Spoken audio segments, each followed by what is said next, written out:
Hi everyone and welcome back to my channel. So yes, the lip is looking a little bit overboard today, but that is because today I am playing with old techniques. These are things that, I've been looking as I was doing my end of year stuff for 2017, and I was really looking into like products that I loved that for some reason I just stopped using. The RCMA No Color Powder. I mean, contouring with a, where is it?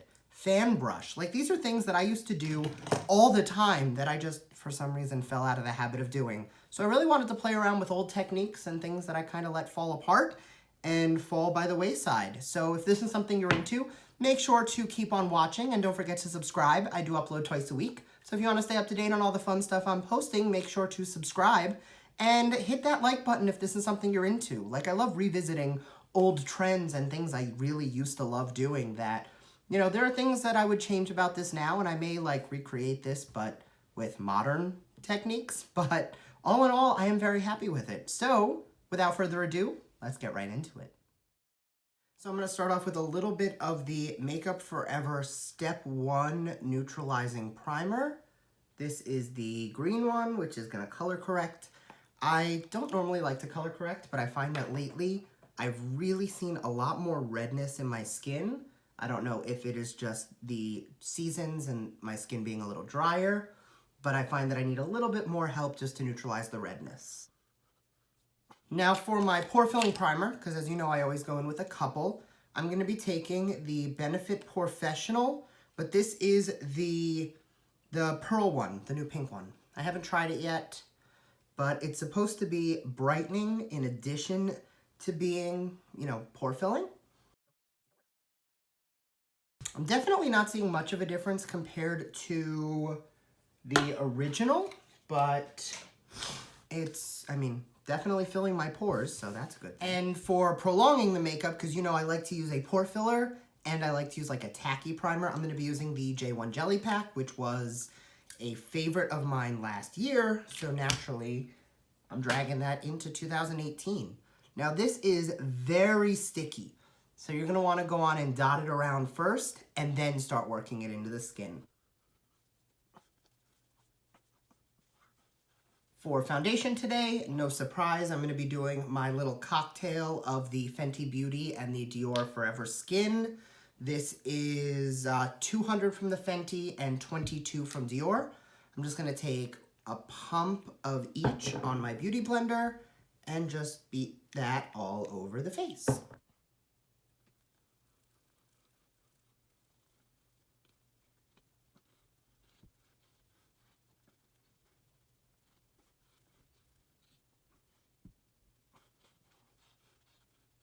Concealer, I'm going to be going in with the Urban Decay All Nighter. This is in the shade Light Neutral. I've really been liking this lately.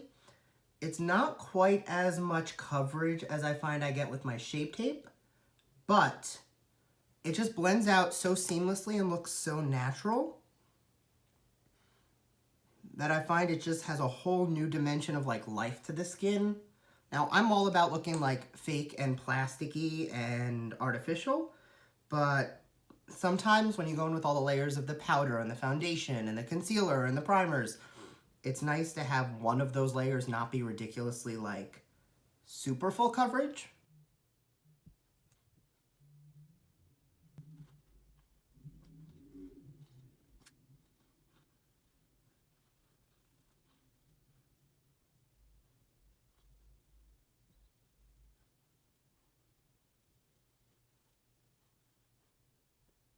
Now I'm going to be going in with some of my RCMA No Color Powder just to set down that concealer. Now because, everything was the end of 2017 and favorites videos and all that fun stuff, I was looking at all the stuff that I really liked. There was a lot of stuff that I really found that like just missed being a favorite, or it's something I really liked early in the year. So I really wanted to use some of those products that like, for some reason, either I stopped using or really just, I moved away from. Like, I love this powder. There's nothing wrong with it. I just happen to find powders I liked more. But now that I have this on, like, I'm remembering how much I love this powder. So in the spirit of the No Color Powder, I was going to be doing something a little bit differently, and I'm just gonna kind of shift gears. So this is really gonna be just, you know, products that I've either neglected or put down, or for some reason I stopped using, that I'm just gonna use again, because, you know, I loved this powder. I basically didn't use another powder for like 6 months because I love this one so much. So I'm gonna be going in with things that I kind of neglected or forgot about. So to set down the face, I'm gonna take my MAC Mineralized Skin Finish in medium golden, which is what I used to use to set my face all the time. I ended up going in with something lighter more recently, and I stopped using this because I thought it was a little bit dark and it transferred a little bit yellow on the skin. But honestly, I was looking at some old pictures. I loved how bronzy I looked when I was using this to set the whole face.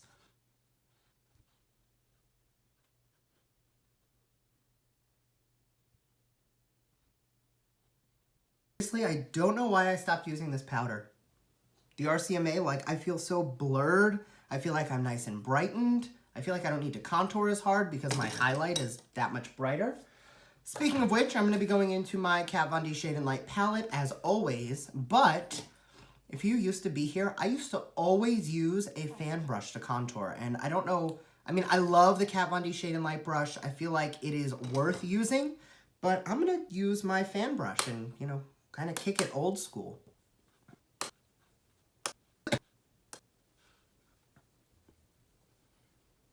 I like the way this works. I definitely prefer my Shade and Light brush, but, I mean, there's nothing wrong with it. It just, you know, took a little more blending, didn't apply the powder quite as smooth. So to brighten, I'm going to go in again with my M438 from Morphe, and I'm going to take the brightening shades and just put a little bit of that powder under the eye. Now, I still set multiple times when I do my makeup. However, I used to religiously, after I finished my contour, I would set it. I would then do bronzer and blush, and then set again, and then highlight, and then set again. I felt it was getting excessive, but I'm gonna try it again. See if I see a difference. So for bronzer, actually, I'm gonna go in real old school. I haven't used a thick, dense brush like this to do bronzer in so long. I'm gonna use the Physicians Formula Butter Bronzer. Still a favorite, I still love it. I find I don't reach for it as much as I used to. So I'm just gonna use this to warm up the skin.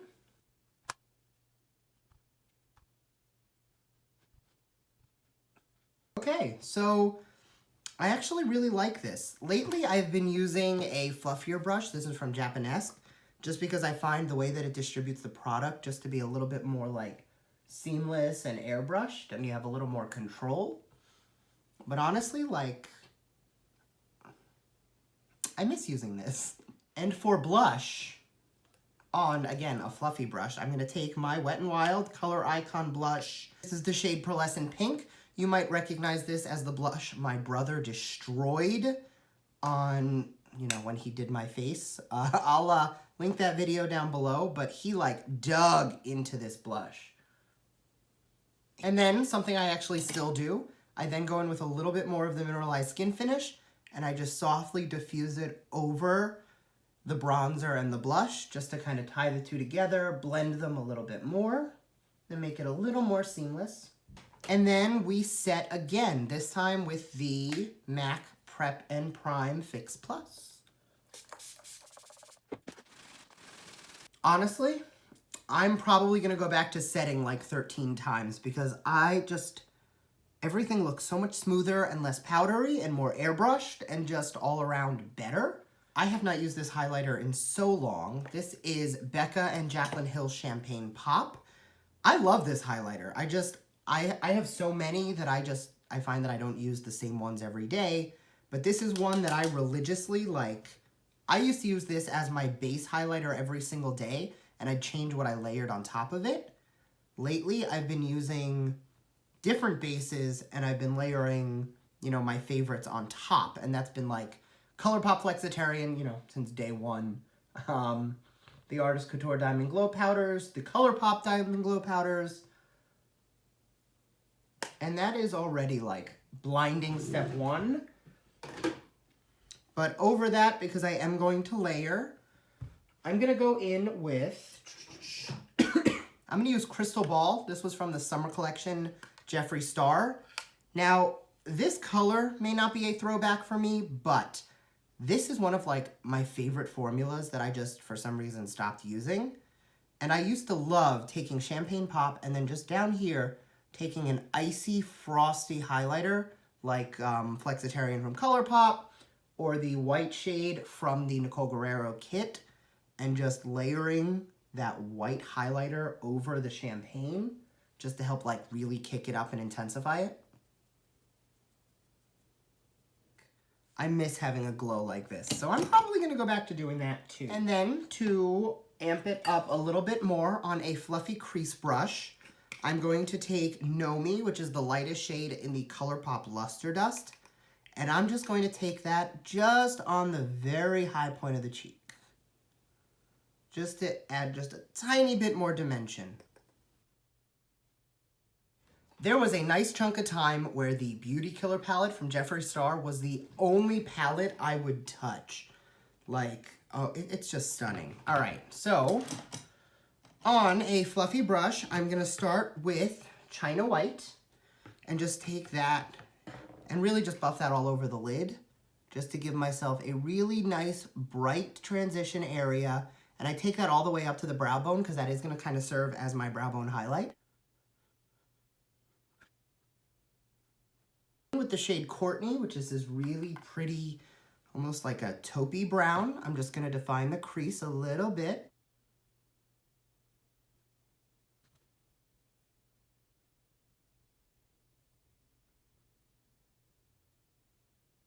Then with a very light hand, I'm gonna tap into Vanity, which is a very dark, it's almost like a purple blue, but it almost translates black. So I'm just gonna take that very lightly on the lower crease.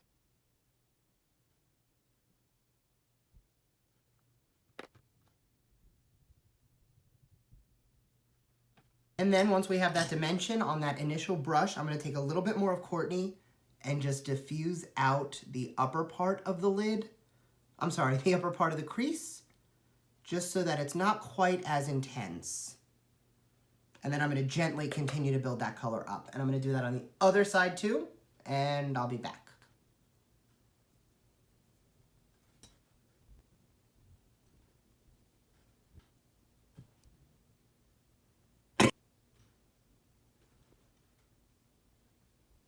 Okay, so I just finished defining the crease off camera, and now I'm going to take Rich Bitch, the beautiful gold here.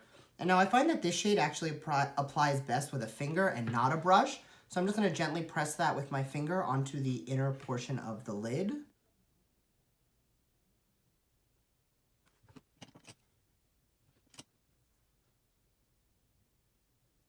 Then taking a little bit more of Vanity, I'm just going to re-intensify the outer portion of the eyes. And then just to make the gradient a little bit more subtle, I guess is a good word, I'm going to take, if I can find the brush, a flat synthetic brush, and I'm going to take a little bit of Violence, which is this shimmer purple, and I'm not going to add any Fix Plus because I don't want to intensify it. But I do want to take a little bit, and I just want to add that where Vanity and Rich Bitch meet, just so that, because it's kind of translating a little bit more black, and I want it to look a little bit more purple. Then I'm just going to take on a pencil brush those same shades and just run them on the lower lash line.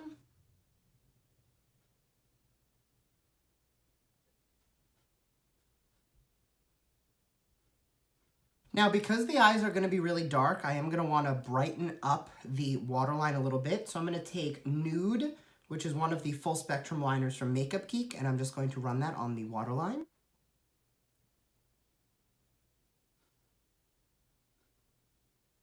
And then I'm just going to smudge that a little bit more with that Courtney shade. So I do want the green gold to be a little bit more of like a yellow gold. So I'm going to take a little bit of the NYX Glitter Primer on a flat synthetic brush. This one is by NARS. And I'm just going to press that from the back of my hand over just the gold portion of the eye.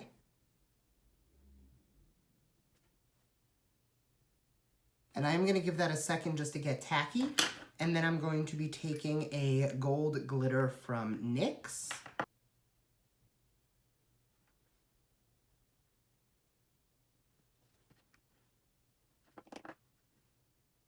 Now, that is very pretty, but it's a little bit more like champagne gold.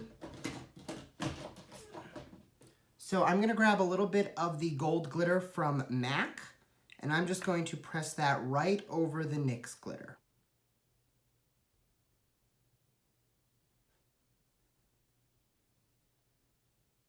And that is way more intense than I was anticipating today being, but honestly, before I got into the Stila glitters and the Urban Decay glitters, I used to do loose glitters all the time. So this is definitely something that is along the lines of something I would have done. So I'm just going to throw on mascara and liner off camera, and I'll be right back. Now I'm going to grab an old favorite of mine. This is ColourPop Flexitarian, and I'm just going to use that to highlight the inner corners. And now for lip, the eyes are very like purple and gold, but they are, I mean, they're intense, but they are very neutral. So I've really been loving like deep purples and berries. So I'm going to go in with a berry lip. So I'm just going to use the Real Her I Am Loved lip liner quickly to line the lips. And then I'm going to go in with the Infallible Pro Matte Liquid Lipstick. This is in the shade Rose Blood. Okay, so in typical old throwback fashion, I definitely overemphasize my Cupid's bow. I don't like how it looks. I haven't done it in a really long time just because I really don't like how it looks, but I am loving the color, and I think this like sultry, vampy lip is just so pretty. So I'm just going to set the face with my Morphe Prep and Set. And that is it. This is my throwback look. Like, this is something, I mean, I love it now, don't get me wrong. This is definitely a look that I would wear now. I mean, I would change up the shape of the lip a little bit, but all in all, like, I had a lot of fun, like, revisiting old techniques, things I haven't done in a while. So thank you very much. I hope you enjoyed this, and I'll see you next time. Bye.